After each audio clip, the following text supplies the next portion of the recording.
Hey, welcome to Caching in the Northwest. You know, this is the podcast from the birthplace of geocaching right here in the great Pacific Northwest. Now, it's Thursday at 9 p.m. Pacific, and they call me Chris of the Northwest. We're going to talk about geocaches and geocachers from here and all around the world. So while you're getting your third helping of Turducken while watching football, we'll be caching in the Northwest. And of course, tonight we are talking with Marius from iCaching. Marius, thank you so much for joining us. I realize it's a huge sacrifice for you because of the time change. So thank you for joining us. You're welcome. You're welcome. It's Friday morning, 6 a.m. 6 a.m. on Friday morning. Good. Yep. I'm glad there's tomorrow. I wasn't sure. Thank you for previewing. Now, live audience, we want you to share your thoughts about iCaching. But before we get into that, we have to bring in our burgeoning bush baby. Some say he has an evil vice of pumpkin spice, and others say he cries for joy upon hearing a new Earth cache has been published. All we know is he's called Land Monkey.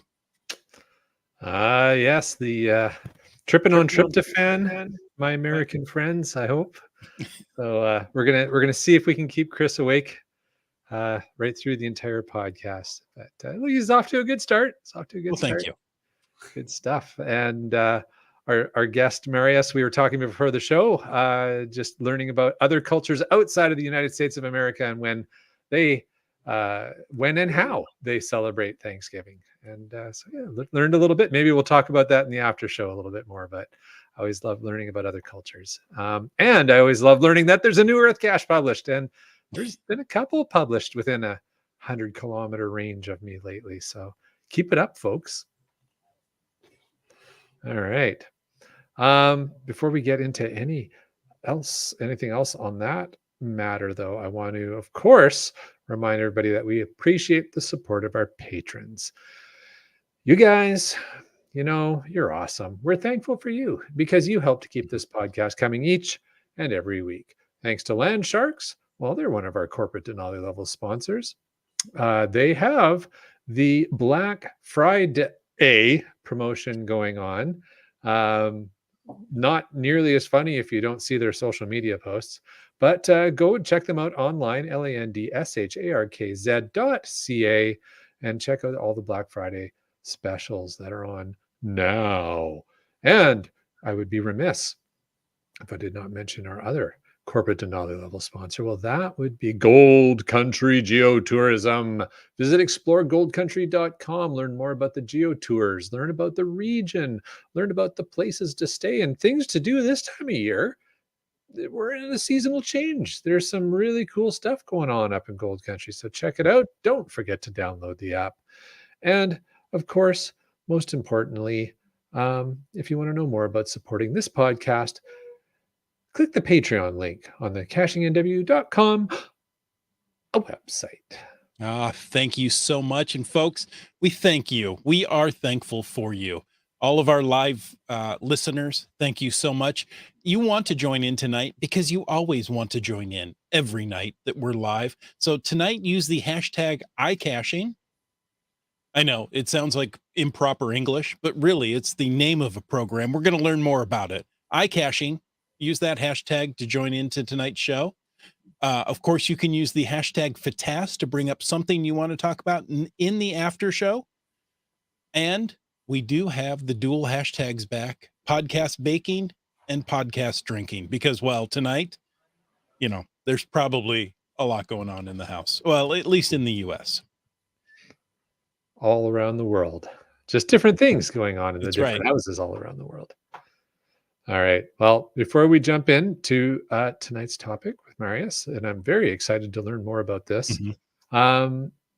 But hey, we got just a little bit of news. This is from HQ's blog post.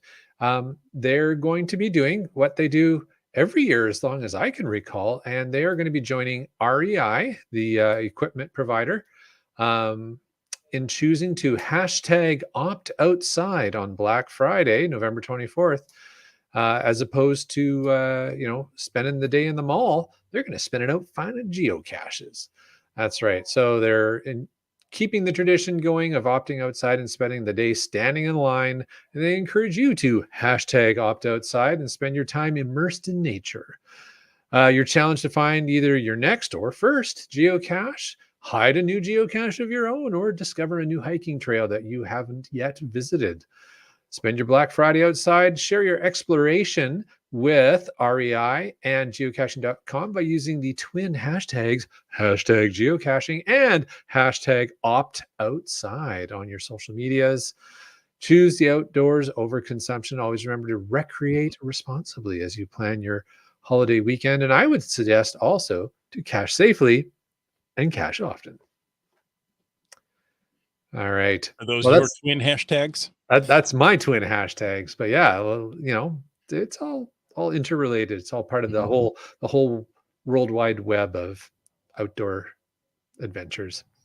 All right. Well, tonight we are going to talk about iCaching. So as we said, pitch in on the live chat, listeners, if you're listening later. And so maybe you're like Marius and it's 6 a.m. for you. And so you don't really want to be on a podcast right now. So if that's the case, but you're listening to this, we encourage you after the show is over, there's tons of questions you can send to us. Still use that same hashtag iCaching. Post your question on the social medias and we'll route them over to Marius so he can see what you have to ask about or comment about as well. There's lots of information to cover tonight, so we'll try and pace it out and include your questions, live listeners. And of course, let's get to our introductions of our guest. Tonight, Marius, hello, welcome to the podcast. Hey, yeah, good evening for you. Yeah, good morning for you. You're here to share with our audience about iCaching. We appreciate you joining us at 6 a.m. your time very much. But before we jump into any technical details and overview of the product, because it's a new one to me, I'm very curious to learn more about it. But perhaps you can share a bit about yourself with our listening audience, a little bit where people already know you're not anywhere near us because we've been talking about the time. But where do you call home, and how did you get started with the game of geocaching? Yeah, I'm Marius. I live in the Netherlands, in Europe. I call this my home already since I was born. Never lived somewhere else. And the whole geocaching adventure started during a holiday in 2008. So when one of my kids' friends went treasure hunting, as they called it. And then later I was like, okay, what's that? And then later I was talking with her father, and I already saw on some license plates, like, I'm not lost, I'm geocaching. There's a tagline below a license plate of a car. So then the dots connected, and that was also like the first holiday that I had my iPhone 3GS, which was the first iPhone with a GPS. So you didn't need... okay, if you really wanted to be fanatic, you needed more equipment because the battery was drained in an hour if you used it. But at least you could start with the thing without buying any equipment. So that holiday, we already did like a few geocaches around when we visited a city, like an old city, an old town in Germany or something. And then the kids never wanted to do that because that was boring. So we said, you know what we do? We go to that city. Yeah, not for the old city, but to do some geocaches. So they had fun, and we had fun, and that was really, really cool. In the meantime, they grow up and they don't do anything with geocaching anymore. But that was the start, basically. Mm-hmm. Yeah. Wow, so you've been playing for quite a while. The fun thing, by the way, was that when I returned to my hometown, there were some people that I knew from church that were also geocaching and had some amazing geocaches in our neighborhood. So we could continue the hobby straight away when we came back from holidays. Yeah, it was funny. Fantastic. Yeah. I like that. Well, now we're having you on tonight to talk about the application iCaching. Now, from what I understand, this is a native Mac application. Now, I understand what that means, but not all of our listeners are super techie. So could you explain what it means to be a native Mac application for geocaching? Yeah, yeah. Well, this is an application for Apple's Macintoshes, or Mac, as we say nowadays. And at the time that I started that, there were a few geocaching-like apps on the Mac, but those were like cross-platform, which means that they were basically a sort of a website in a wrapper, and that was called an application.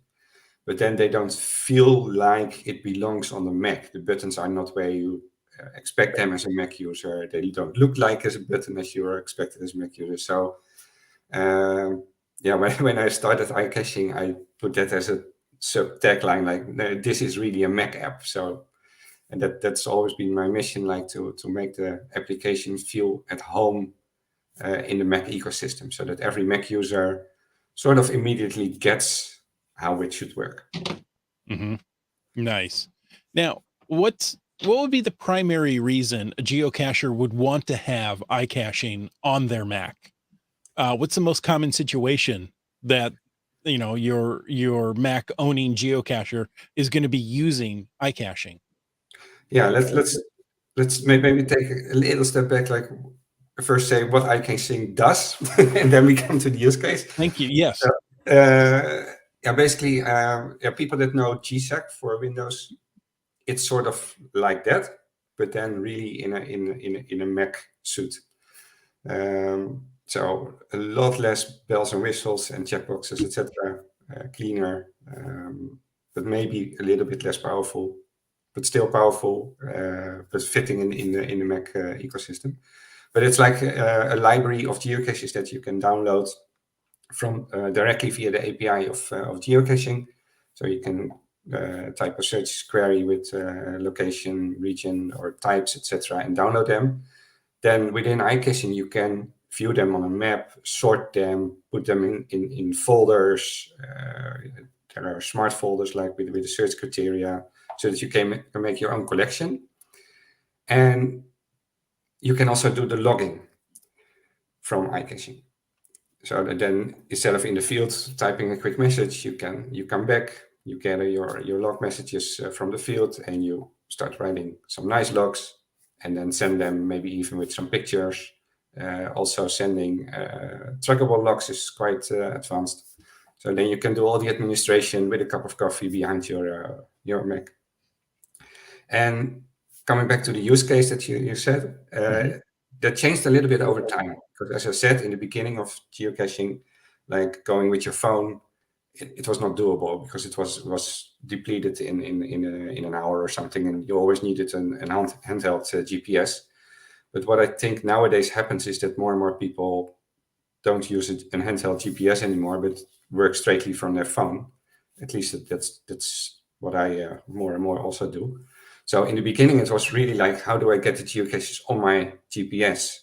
And when you come back, you read out the geocache visits file to do the logging. But nowadays, I really make it work with the API of geocaching, so that you can now make the lists that are in the geocaching app, like with little collections. So let's say this weekend I go for a trip. I make a list of the trip. And in iCaching, I can just drag in the caches to that trip folder, and it syncs to geocaching. So when I'm in the field and I have the app, I see the caches of that list. And when you do the logging from the geocaching app, but you keep on the draft tick box, then your drafts end up at geocaching.com in your account. And with iCaching, you say, okay, download my drafts. And maybe you make little notes there, like the log is wet or something like that. And then you can use that to make your real logs and send them from iCaching. Wow, that's a fascinating use case. I think we're gonna dig into this a little bit more as we get through the show, because I'm just kind of wrapping my head around the capabilities here, and I think the crux of how you're able to do this, if I'm understanding correctly, is that iCaching is a geocaching API partner. But Yeah. maybe you can explain based on, I think, some of the things you've just shared with us, but why it's so important to the user of the app that you are a geocaching API partner.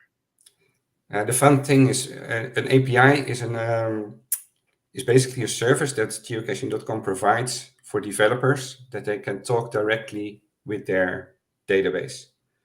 So that means that from partner applications, you have access to the geocaches, all the information of them, but also to your logs and the things in your account. So yeah, that makes it really powerful because you can directly talk to the website. Nice. Now, we have a question from Limax who says, I've only touched the basics of iCaching, even though I've had it for about 3 to 4 years. I still use GSAC on another machine and haven't quite figured out the workflow for iCaching yet. So, what really is the difference between iCaching and GSAC, other than the platform, right? One on Mac, one on Windows. Okay, that's the answer that I wanted to give. Okay. No, okay, that's kidding. In a sense that you can more or less do the same things with them, but indeed they feel totally different because iCaching is for Mac and GSAC is written for Windows. So I hear it more often from people that migrate from Windows. They have GSAC on their Windows machine, then they migrate to Mac, and they're like, "Oh, yeah, what now?" Because GSAC doesn't run on Windows on Mac. So, and then they end up with iCaching, and they're like, "Yeah, but it's so different."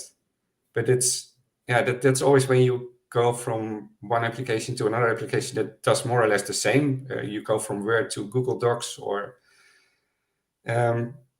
it needs some time to get used to, but in the end, you can reach the same things, but you need to think in the way that this new application think. And at first, you're thinking the old application and try to apply that to the new one, and then things are a bit different.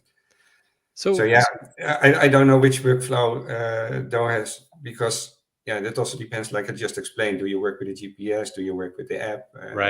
Right. On that note, Marius, is there like training or YouTube how-to videos available for folks if they wanted to take a look at some different options for workflows with iCaching? Ooh, I think there is somewhere a YouTube account with some very old videos around. To be honest, I never found the time to really make that stuff really work, because that really costs a lot of time and you have to keep it up to date when the application changes. So yeah, then when I have some time, because it's a side project for me, it's not my job at all. Then I most of the time prefer to code to make new stuff. And then this kind of stuff is a bit too little, to be honest. Seems I'm like sorry for that, but yeah, no, maybe I should pick that up again. Well, I was going to say maybe it's an opportunity for any of our listeners who maybe they're geocaching vloggers on a Mac platform, and they could partner with you to help put together some videos. There you go. We've got some feedback here from GSM Times too. Do you want to jump into that, Chris, before we move on to our next questions? Yes. Actually, he asked, how well does iCaching interact with Cashtour.no? Never heard of that, so okay. I cannot give an honest answer to that. That's a fair question. Yeah, there you go. Fair answer. That's a fair answer. Cashtour is an app that many people that listen to this podcast really do enjoy for scheduling, for not quite mapping, but planning out a caching day. Road planning. Road trip planning and such. So it will map out your cache hides for your finds for you, and then optimize the sequence of finding them. Thank you. That's better. But I suppose that the input for that is that also a partner application of geocaching, or do you just have to send a GPX file with the geocaches? So that's a great question. I can't remember if they're an API partner or not. I feel like they are, but I know they can go out and grab a list of caches, a list or pocket query. Yeah. Anyhow, There you go. but let's make it general. I mean, what iCaching can do, it can read and write GPX files that are compatible with the ones that are provided by geocaching. Mm-hmm. So if any app has that as an input, you can do, for instance, like which caches do I want to do, export them to a GPX file and use that in that other service. Right. And if they output GPXs, or for instance, I'm not sure if it's also about logging, but if that's some kind of visits file like Garmin produces, then you can also read it in iCaching. Ah, there you go. And Scott and Doug have both come back to confirm that Cashtour is an API partner. So there you Let me write that down. Sounds interesting. go. Future enhancements. There you go. It is. It's a website and an app, so you can have the app on your phone, but you need to do the planning in the website, your routes, and then you can, execute those routes on your phone while you're driving. It will give you, maps. Maybe they used also the lists of geocaching.com. Then that works perfectly together with the automatic sync of lists that iCaching has. Okay.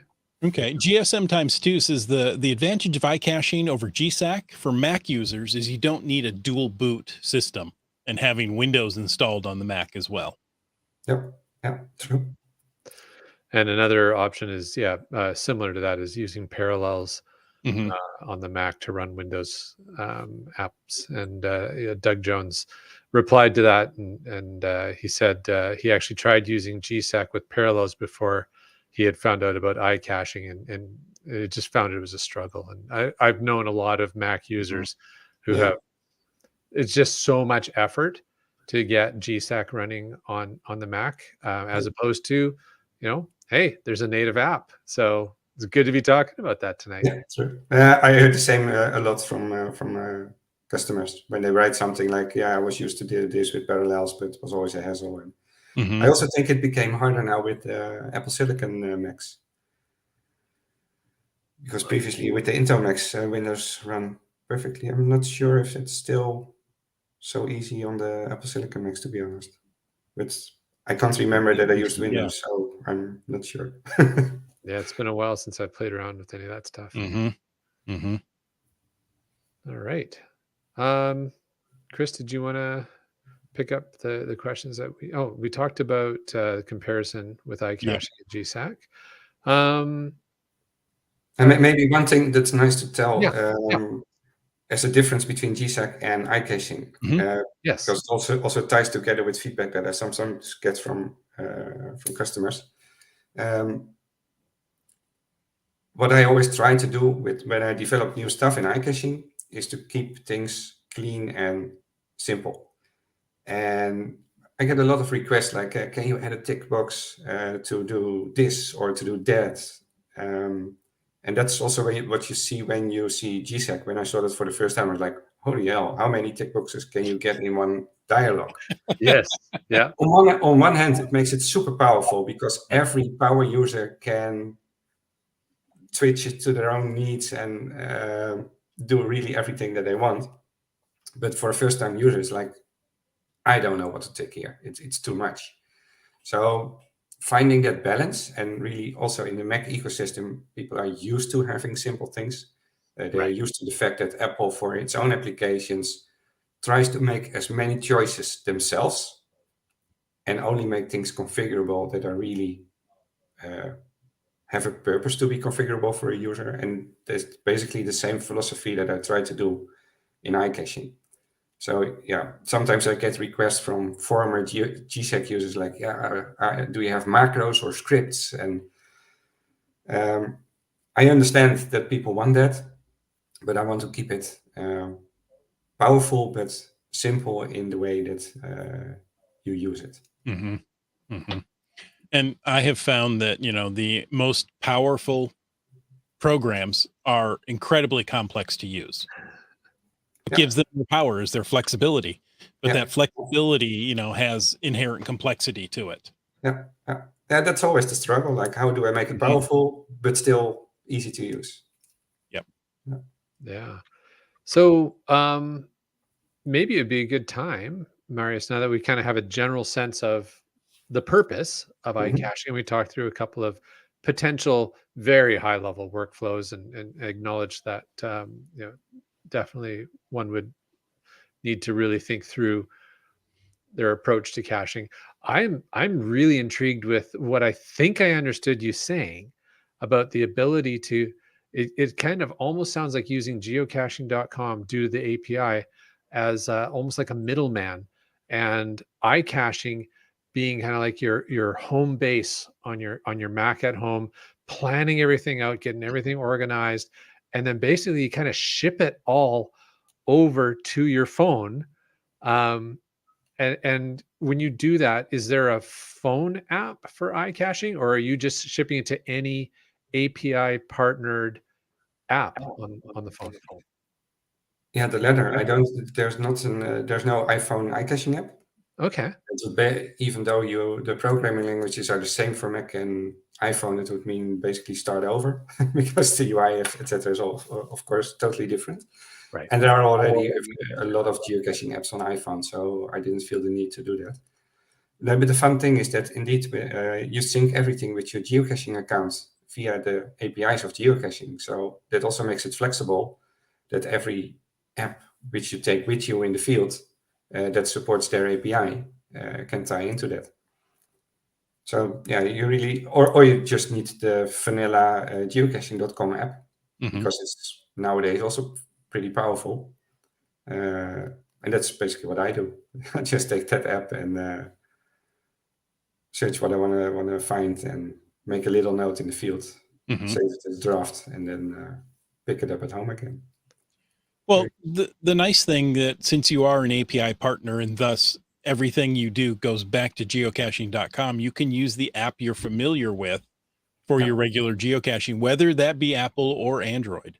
Yeah, true. It's, going to work the same. You grab a list and you can take and share those lists with those you're caching with, and you can be phone agnostic, right? Yeah. And I don't care if you're Apple or Android. Here's the list. Yeah, true. And the fun thing is also in iCaching, there's a list of geocaches, and then you select something in the list, and then at the bottom there's like several tabs, one with the information, with the difficulty, favorites, etc. And you can also, there's a little note field, and when you type a note there, you can choose whether or not you want to sync that with geocaching as well, and then you have the note with you in the field as well. Very cool. There was a request from from GSM times 2 in the live chat. I don't know if you were prepared to do this or not, Marius, but if you are willing to do and have things set up to do a screen share just to show the interface, we can certainly support that during the podcast tonight. Yeah. Not to put you on the spot. It's totally okay if you're like, yeah, no, I can't do that. Oh, no, I can do that. It's not. Oh, wait a minute. You would hit present down at the bottom of the screen and then go to screen share, and you can pick an individual app or the entire screen. Okay. As long as you don't have your banking information up on your. Yeah. No, true. No, I have a little problem. Let me compile the iCaching because I don't have it installed on this Mac because I'm using my private account on my work laptop. No worries. On my work laptop. So I must have written it first. Yeah, no worries. Well, so while you're doing that, definitely there's an extensive list of features. Maybe I'll run through the list just verbally to give Marius a little time to get things set up there. So some of the features that are available in iCaching are the ability to import as we mentioned, access to the Geocaching Live API, so that real-time movement of the data back and forth between your geocaching account and the iCaching app. And oh, there it is. Look at that. I didn't even have to stretch too long. Good no, stuff. That was me. I'm sharing. Oh, you're bringing up the things I'm talking about. Okay. I'm sharing from the iCaching website. Awesome.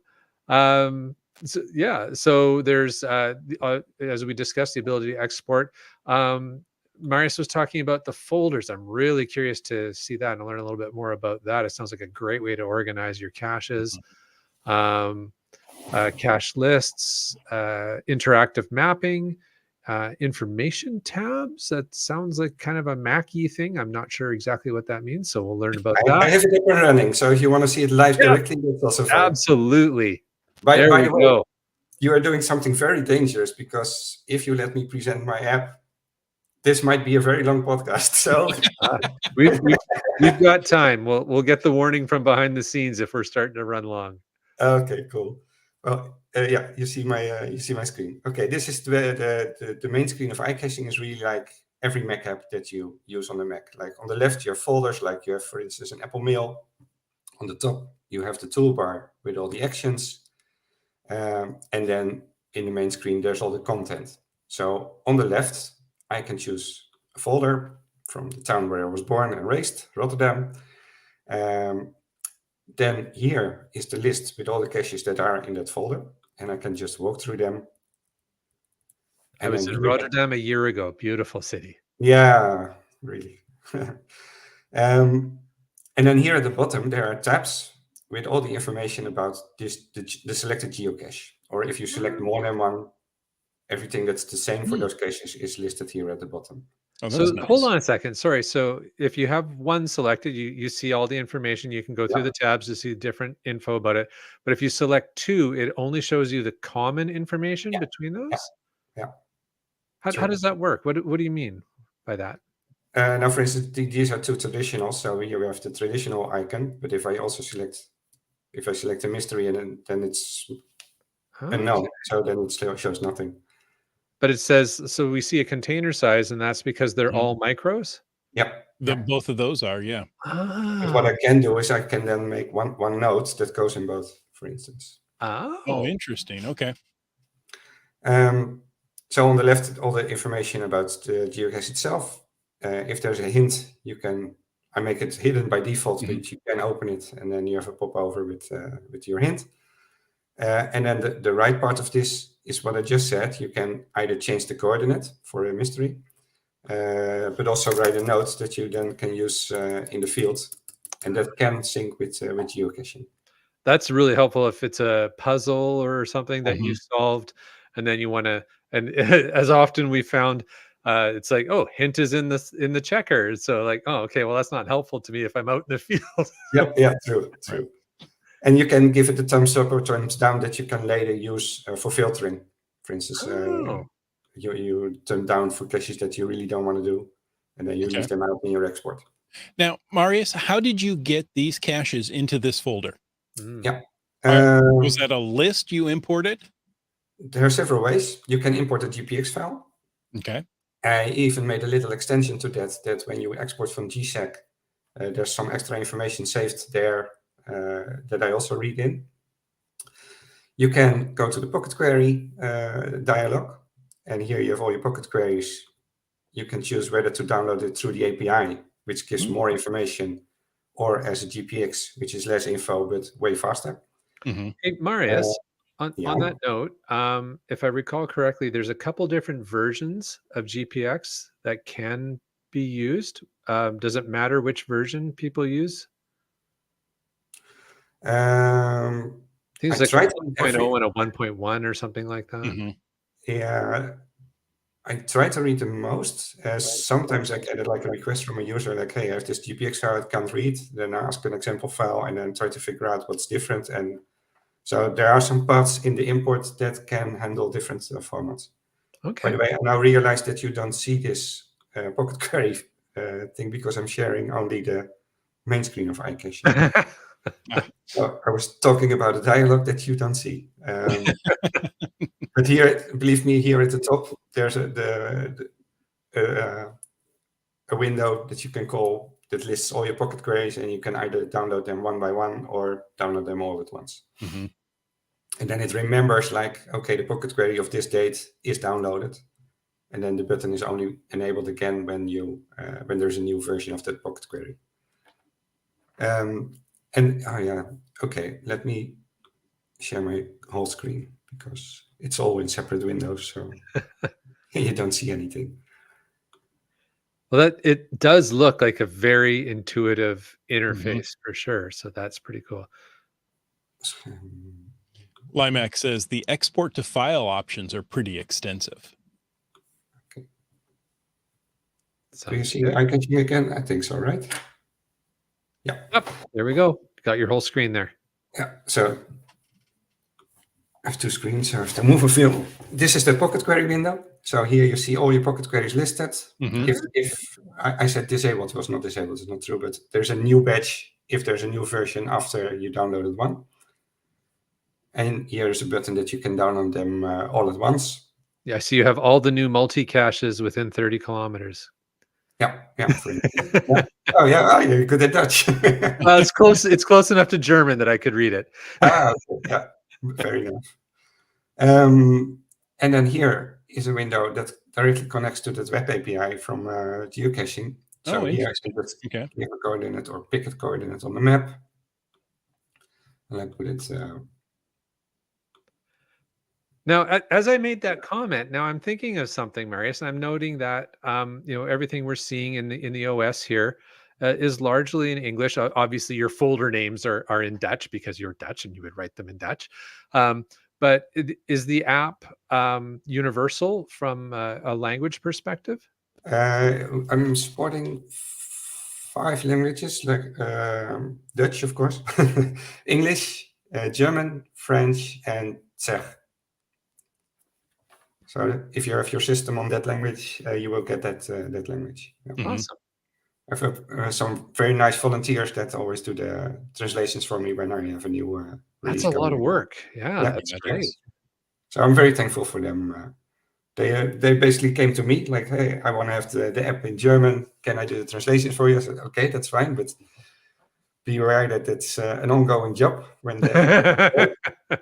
Yeah. But they always help me very nice. But here you can filter like all types or only traditionals, etc. And then you press the download button and a new folder is created. API import. And then with those caches. I now didn't do, I did, now it's downloading them from, and here at the bottom left is all the progress stuff. So import operations, export operations, they run in the background. So you can continue work. Mm-hmm. And here you see when they are finished. So you now see that all these geocaches are fetched from the geocaching website. Very cool. And then here at the bottom. Quick too. Limax wants to know, is the yellow note field not tied to the personal cache note field on the geocaching website? Yeah, it's tied to that. Yeah, it's okay. It is tied to that. Perfect. Yeah. Okay. So also, if you enter a note on the geocaching website and you download via the API, because the notes are not in GPX, but they are in the API calls, you see the note appear here as well. Cool. Yeah. Nice. So if you've, again, when we were talking about puzzles, so this is interesting. So if you've solved a puzzle using the geocaching.com website and you put your notes into that field, when you run your pocket query and those puzzles were in your pocket query and you pull it in, or a list, and you pull it in to iCaching, then it'll populate those fields. And now when you rearrange things and organize for your road trip that you're going to do or your hike you're going to do, and you make them available out to your mobile device and your geocaching app, those same notes will just pass right through and they'll be available on your mobile app. Yeah. Very cool. There's one thing to be aware of there, though. When you enter the original coordinate or the corrected coordinate on the geocaching website, don't use GPX because what geocaching does, it substitutes the original coordinate with the corrected coordinate, but it doesn't give any indication that it did so. It doesn't provide the original coordinates anymore. So that means that iCaching doesn't know that you solved it. It just thinks that that is the location of that geocache. If you import via the API, though, then it's separately like original coordinates, and these are your corrected coordinates. And then happens what I can show you just here. I just moved the pin like to a new corrected coordinate. You can also enter coordinates and say choose location. I get the option to sync or not sync that with geocaching. And you can take the don't ask again, and it will always do that. Remember what you chose here. I don't send this because this is not a real solution. And now you see the corrected coordinate here. Mm-hmm. I can change this to a question mark with an exclamation mark. To indicate that it has corrected coordinates. Yeah. Right? And also in export, you can now say, I want export with original coordinates when you give it to a friend that you think you need to solve that puzzle yourself, or to choose the corrected coordinates to put it on your GPS for a hike. Excellent. Nice. There was a question again from Limax. There's a few questions, folks, and we are going to get to your questions. But I'm just trying to grab them as they feel relevant to what Marius is talking about at any point. Doug's asking if you can import lists into iCaching, and I think the answer is yes. Is what I'm saying. Yeah. No, yes, I know. You don't have to import them; you get them. So here, in the left pane at the bottom, there are bookmark lists. That's a feature that exists, I think, since a year or so, a year and a half. These are my lists at geocaching.com. So they're just there already. They're there. Nice. And when I drag in a geocache from another folder, because when I'm here, I can pick up a geocache and drag that just into a folder. Ooh, fun. And then And it's in that list. Yep. Just that quick. Wow. Okay. So no need to import them. Well, okay. So here's another question from GSM times 2, getting down to the nitty gritty. How often do you do updates, and what is the pricing? Is it purchase once or a subscription? No, it's purchased once. Maybe that was a stupid decision in the past, but it was never meant to be rich. But if you bought iCaching like 10 years ago for, I think it price differs per region. I think it's around $12 American dollars, something like that. Mm-hmm. If you bought it 10 years ago, you'll use it for 10 years still for that same $12. It's available in the Mac App Store and only available there. There is a version to download from iCaching.eu to try it. Mm-hmm.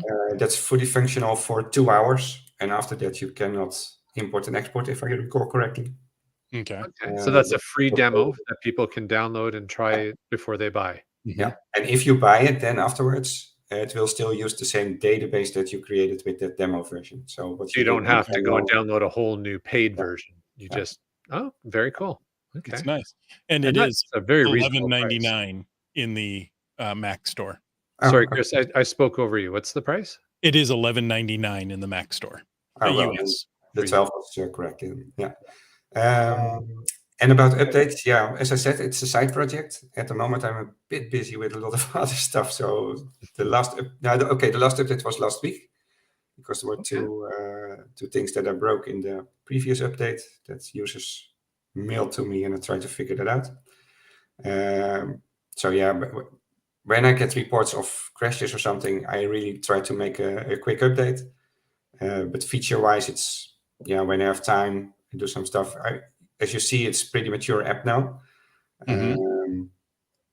So the low-hanging fruit for new features is a little bit depleted. So when I now come up with a new feature, it's most of the time a lot of work, and then it takes some time to have it in there.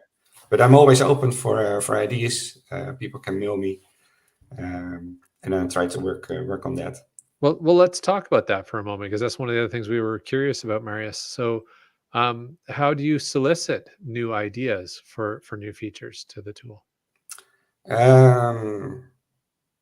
Most of the time, it's when I'm in the shower, and like daydream, like, oh, it would be nice if you could do this or that. And the other source, of course, is getting user feedback. So when sometimes people mail me like with, can you make this or that? A nice example of that, here we also have a map which is interactive with what you do in the main lists. So when I select a cache here, the map follows to that geocache.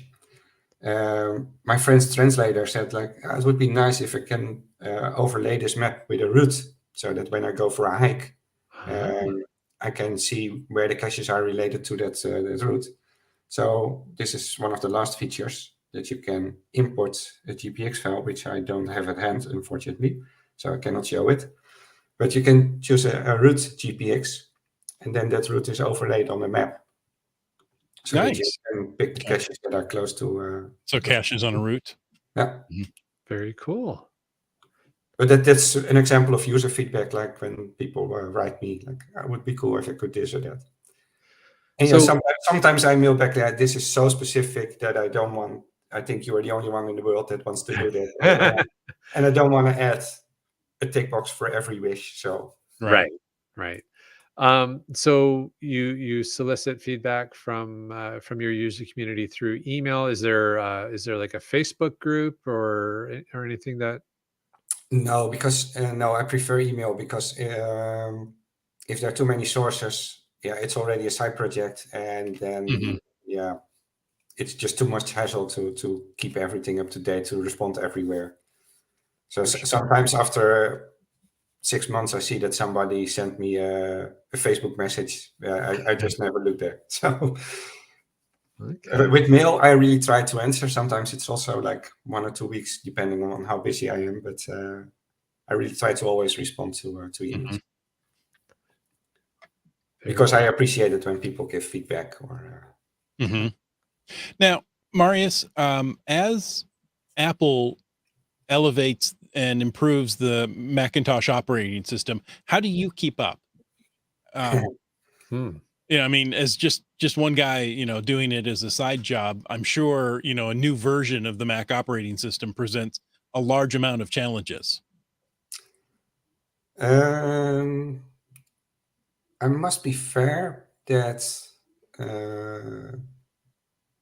on the Mac it's pretty stable in a sense that they keep it quite good backwards compatible. So Okay. it's not often that things break with a new macOS version, but of course you get new features from Apple that you can use in your application.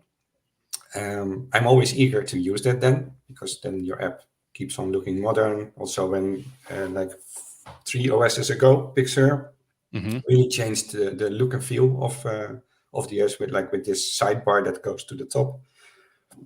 For instance, I try to adapt to those patterns as quick as possible.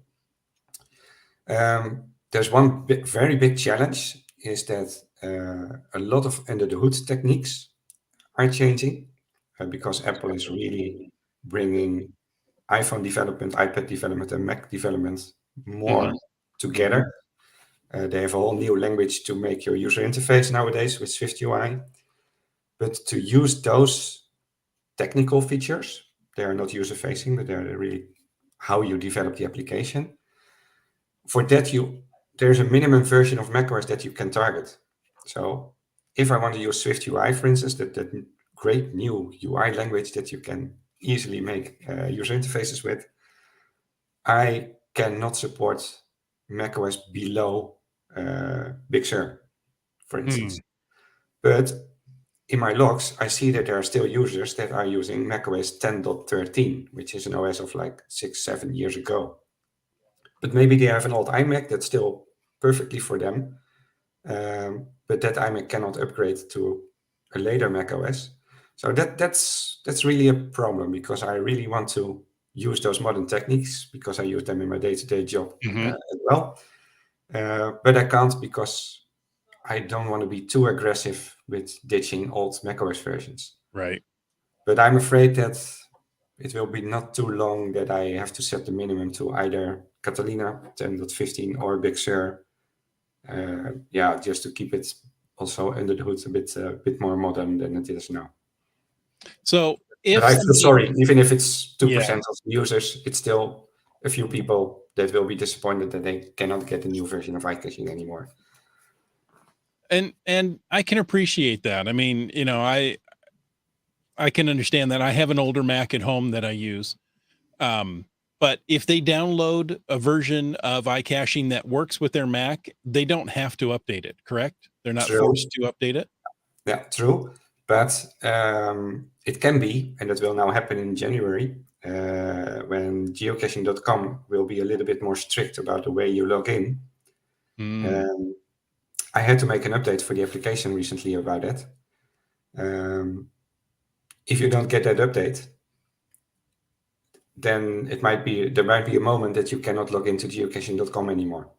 Right. If they change stuff on their side, on their end. Sure. And that happens from every now and then. So yeah, at that moment you will be stuck if you have a version that's not supported anymore with updates. And unfortunately, the Mac App Store doesn't give me a way to only update those users that were left behind with this little change for the geocaching API. Right. It's an all or nothing. Yeah. So that's why I'm careful with that. But yeah, I had to do it in the past, and it was really like 2% of the users that were on, I think it was pre-macOS 10.9 or something. Mm-hmm.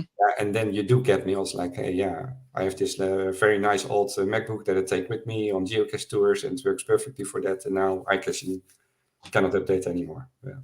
Yeah. Unfortunately, there's not much I can do about it. I'm now supporting macOS 10.13 as the minimum. Okay. But it's also the minimum that I can compile with Xcode, that I can compile iCaching with, that's supported by Xcode. So if Apple raises that bar, I have to. Right. Okay.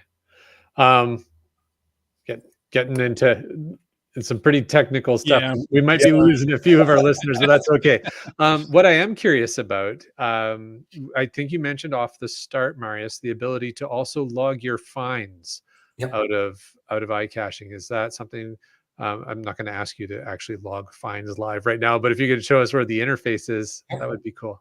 We have a cool smiley here in the taskbar. Okay. Mm-hmm. I can click on that. It opens the logging window. Oh, I will. And does that like pull your drafts? Is that how that? I quitted the app. Oh, That was the wrong shortcut. I did Command Q instead of Command A. When you're doing multiple things in one go, because let me. So does it pull these out of your drafts in geocaching? Is that where it's getting all this?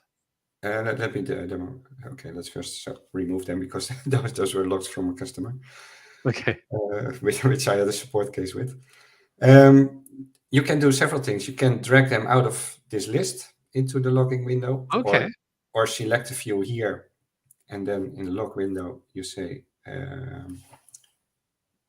add selection. Oh, sorry, this one is in Dutch. But No worries. Translation on the fly, impressive. There you go. Yeah. No, I had two instances of iCaching open, one from the compiler and one from that was running. So you can do it like that. Of course, then they are empty. There are no logs yet. Mm-hmm.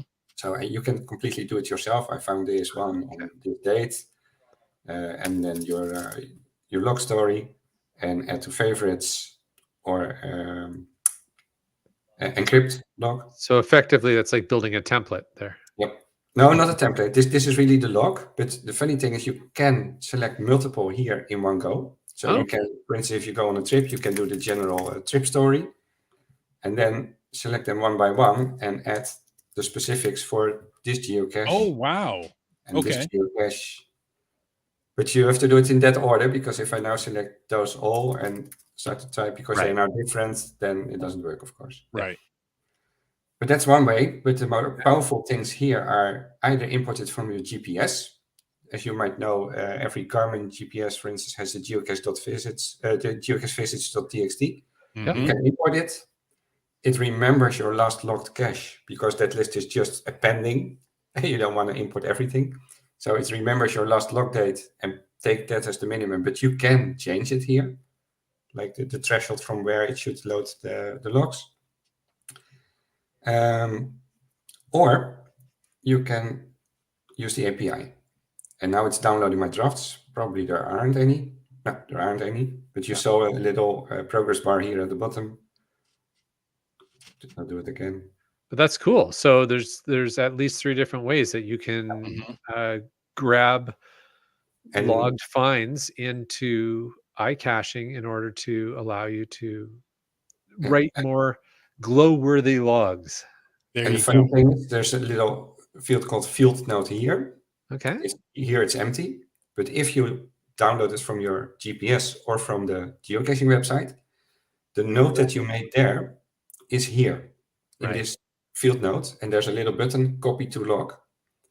Because I didn't want to have it automatically in the log, because if you publish, it will automatically be there. But if it's just a note for yourself, like, hey, this one was fun, or the log was bad, or whatever, you want to phrase that yourself. So that's why it's in a separate field, and you can use it to type your log and Nice. have the info from the root. There you go. Marius, you've impressed GSM times 2. He says that's a slick interface for logging. Ah, cool. Thank you.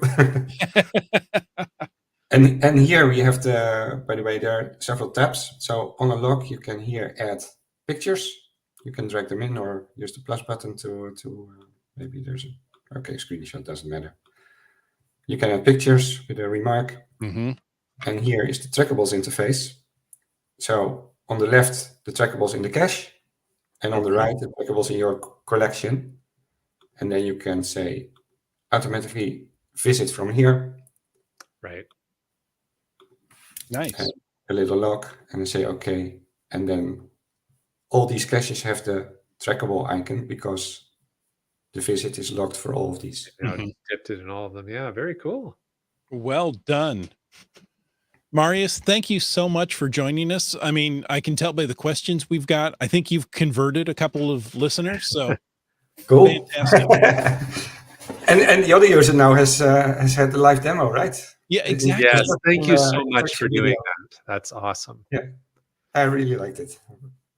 Fantastic. Well, yes, our sincere thanks to Marius. That was a great demonstration and a lot of good questions answered tonight. We want to take a moment to thank Land Sharks and Gold Country Geotourism, our corporate Denali level sponsors. Landsharks with a Z.ca is the outdoor adventure and geocaching store. Check them out online, and they're shipping those online orders daily. And remember, Black Friday sale going on. And for absolutely amazing geocaching adventures, check out exploregoldcountry.com. We want to thank all of our faithful Denali level supporters. That's Landsharks, Gold Country Geotourism, Team Squirrel, Groovy Owl, Cool Cow Cachers, and Cashly, the iPhone geocaching app that pairs nicely with iCaching. There you go. If you want to know more about supporting this here podcast, well, click that Patreon link on the cachingnw.com a website. Like Flagman did. And Sege Hove. And Ari 54321. CRS 98. Just finding our way. Team Noltex. Genies. BC Rockcrawler.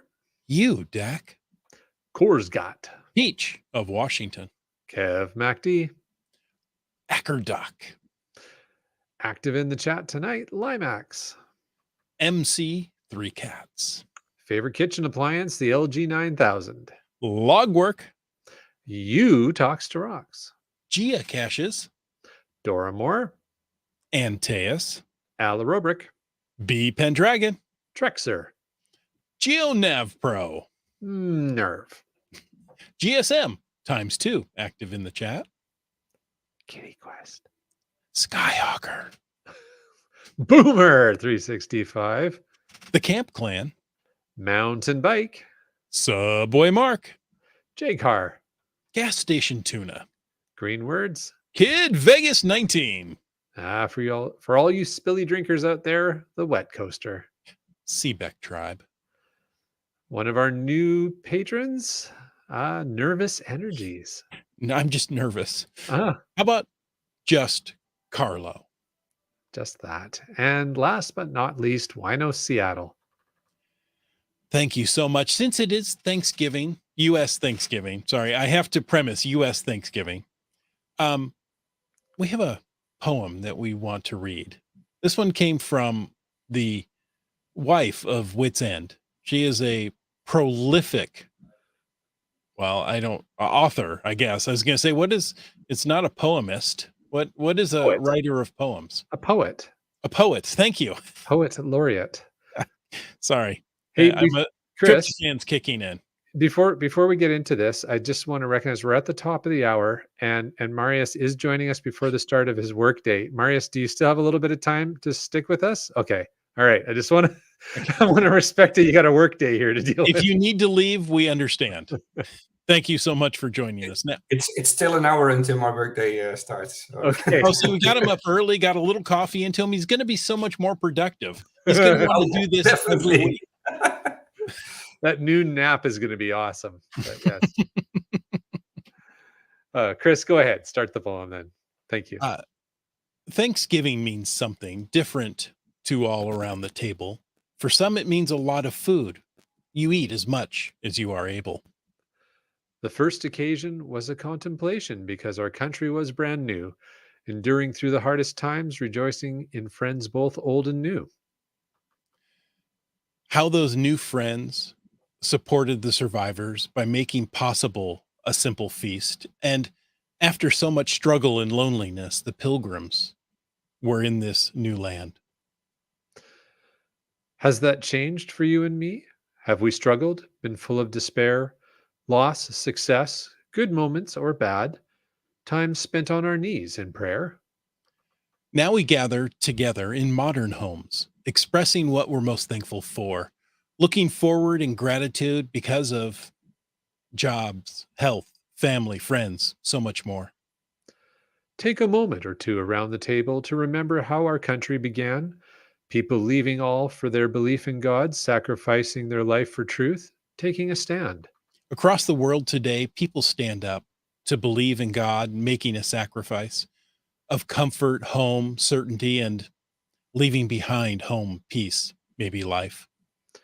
Wars and rumors of wars are heard. Will the strong destroy, they attack? Will it impact your comfortable life? Do you believe it's real or only abstract?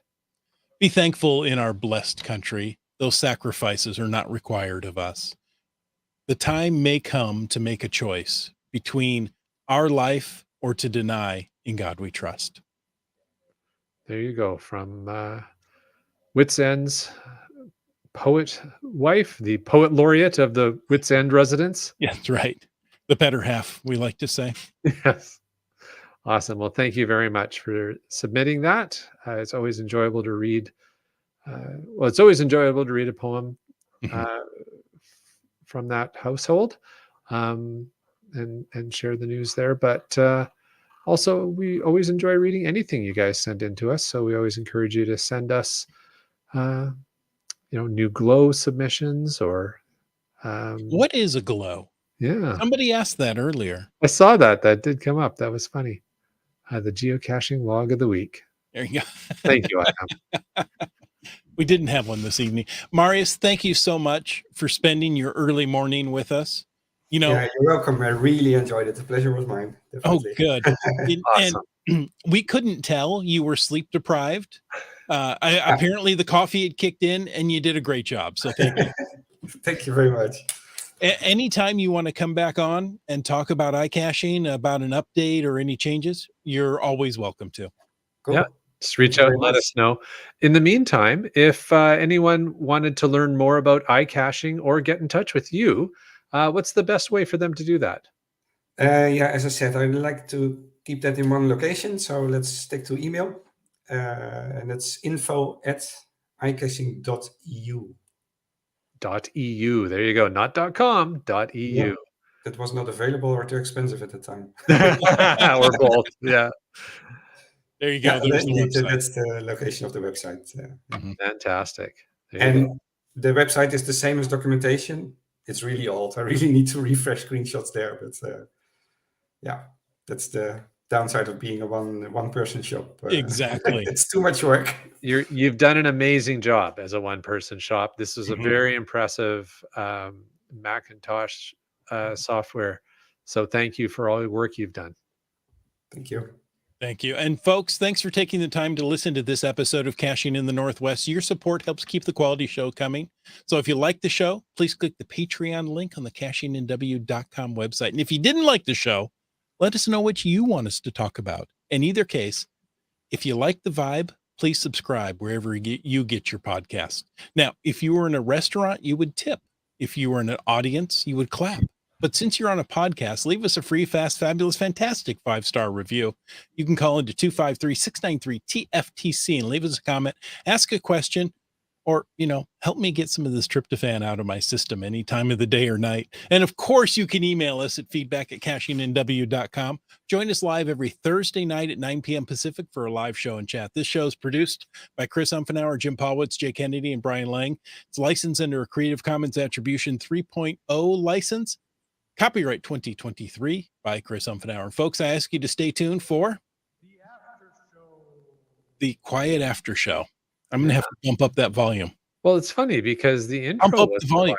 quiet. They're two separate files.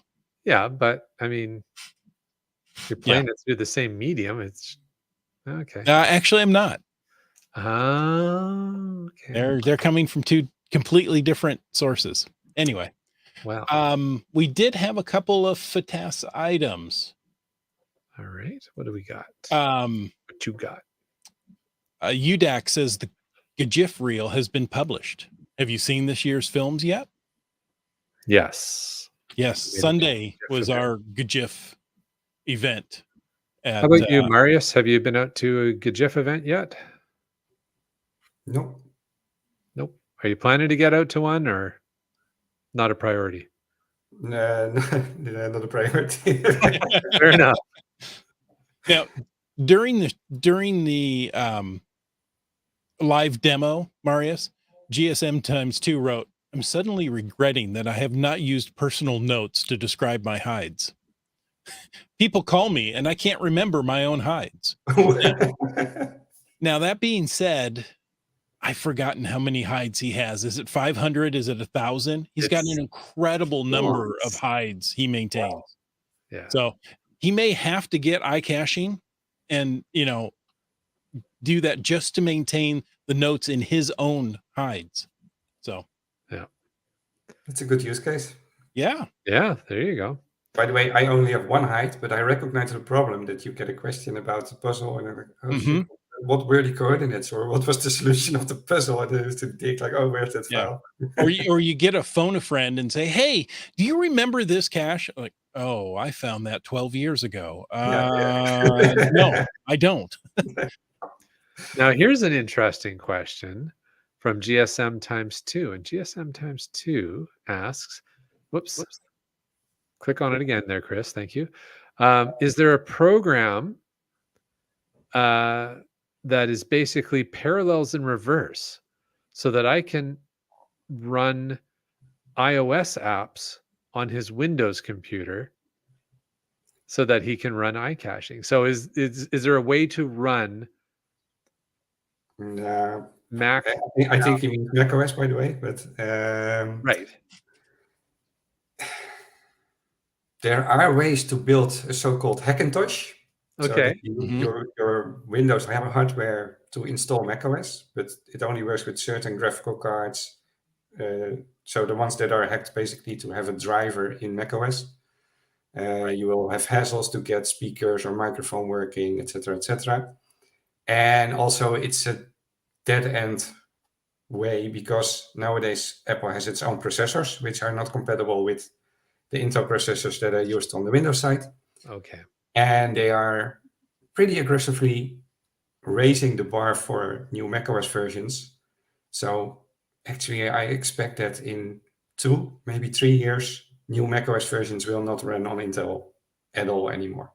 So then even the Hackintosh root is blocked. Okay. So the simple answer is no. Yeah. The simple answer is kind of. Yeah, but it's not worth the effort is what I think I'm hearing from Marius. It's only a short-term solution. Yeah. Plus you really have to build your machine towards being an Hackintosh. You really need to know which graphical cards are supported, which motherboards. So yeah, that's not a thing for everyone. Let's say it like that. There you go. All right. Well, thank you. That was a good question. Thank you. And a great answer. So there we go. Okay, Marius, here's a question from me. How long do you think before iOS and macOS merge into one? I don't see that happen, to be honest. You don't think? Okay. I think Apple's strategy is really like there are different use cases. So touch is really different than mouse in the way that the sizes of the buttons, for instance, already, but also, as you saw on my screens, the Mac can have very information dense windows, while on iOS, by screen size, or iPadOS, because everything is a little bit bigger, they are way less information dense. So what I think that Apple is doing is they make it as easy as possible, or easier as possible, for developers to develop once and use it on both platforms. So now with SwiftUI, you have one language to describe a user interface. And you can simply have if statements like if macOS, then have 3 buttons, if iOS, have 1 button. And then it looks as if it's a native iOS app or a native Mac app.